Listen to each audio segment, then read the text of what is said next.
What is going on, YouTubeverse? John Stanek from Johnny Radio here, bringing you another Viva La Vinyl classic album review, and it does not get much more classic than this, folks. 1992's Automatic for the People by R.E.M. Such a great record, and most people would agree R.E.M.'s best album. This sits right in the middle of their discography, their 8th studio album, coming right off the heels of their hugely successful Out of Time from 1991. And the band was actually expecting to go a little more hard rock, but then for whatever reason, they took a turn and went back to the studio and got a lot more creative. They would wait until they got a little more hard rock on 1994's Monster, but on this record, just from the opening track, Drive, the tone is set right away. It's slower paced, dark, moody, mysterious, and I just love the track, especially the lyrics where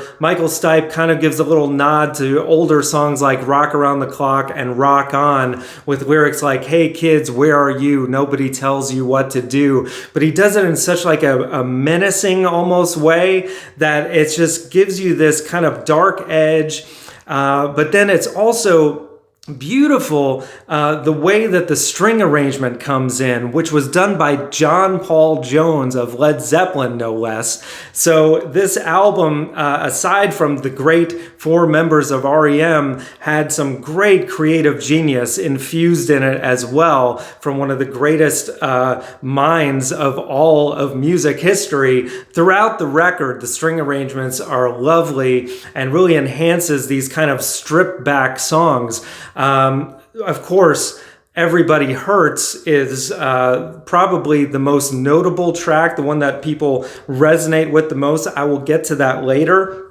But throughout the album, there's really not a weak track on here. Of course, Man on the Moon, probably the biggest hit single from this album, and one that many would revere as one of their greatest tracks of all time.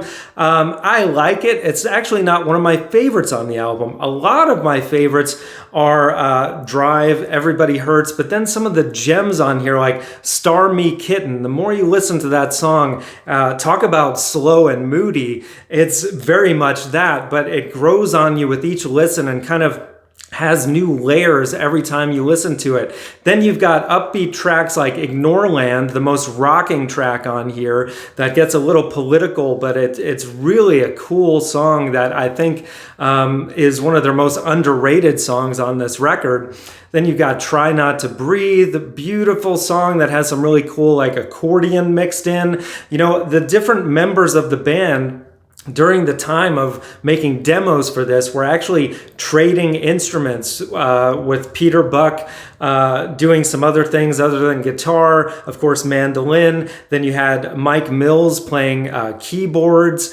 He does a beautiful job of playing piano on Night Swimming, which is really just Mike Mills on piano, Michael Stipe's vocals, and the string arrangements. And it's really one of the most beautiful songs of R.E.M.'s entire catalog.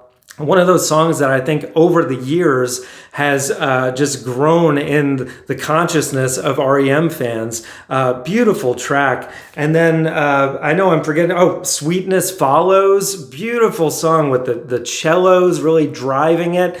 But if I can get back now to Everybody Hurts, man, what a song that is like, it's this perfect mixture of melancholy and hope, kind of in the vein of one of, actually my favorite song of all time, One by U2. It kind of gives that same kind of, I don't know, there's just something about it that transcends, you know, music can make you feel a certain way, and that's the best kind of music, but some music not only makes you feel something, but makes you feel something good. And this does that. For me, in the late 90s, I was going through something very specific that I was really afraid. And for whatever reason, I kind of turned to this album during that time and just listened to it over and over again, especially that track. And I don't know, there's something about Stipe's delivery and the lyric where he says, "You're not alone," in the middle of the song, and then the music drops out and you're like, Yes, just really the empathy connects with you. And then at the end of the song, that repeated refrain of hold on, where the strings are rising and going from that minor more to a major chord. There's just something about that yeah, it's just this beautiful song that really, it almost has like a healing property, if I can be so bold to say that. And I wonder if that's done that for any of you guys. If so, let me know in the comments below, because I'd swear that song got me through that time in a way that was just really uplifting. So just for that reason alone, I call this one of the best albums of the 1990s, really of all time, if I'm being honest. And that you're gonna say, well, after all saying all that, how do you give it this low of a grade? But for me, an 8 out of 10 is a really strong grade. And this is a really solid 8 out of 10. There is not a weak song on this album. Some of their best work in their entire career. And as I said, it's my favorite R.E.M. album. I know a lot of people like their earlier stuff. Of course, Out of Time is a favorite. But there's just something about this, especially seated just perfectly in the middle of their discography. It's kind of an outlier in a way, because it's, it's just very much... The title is kind of a perfect title in a way, because it really feels like music for people, like for humanity, like getting you through the hard times. There's just so much empathy, and throughout the record, it does get a little dark sometimes. There's themes about death and some really heavy stuff, but you have R.E.M. to get you through it. So that is my review. If I had to pick my two favorite tracks, Everybody Hurts and Drive. Again, a strong 8 of 10. You gotta have it in your collection.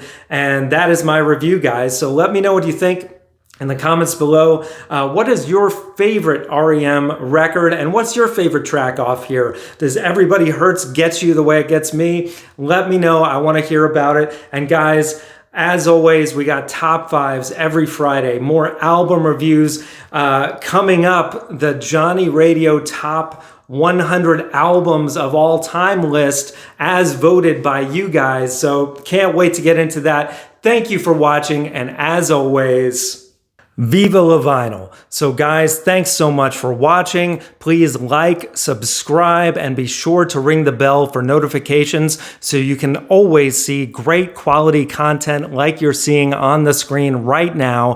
Thank you so much for supporting Johnny Radio, and I'll see you soon.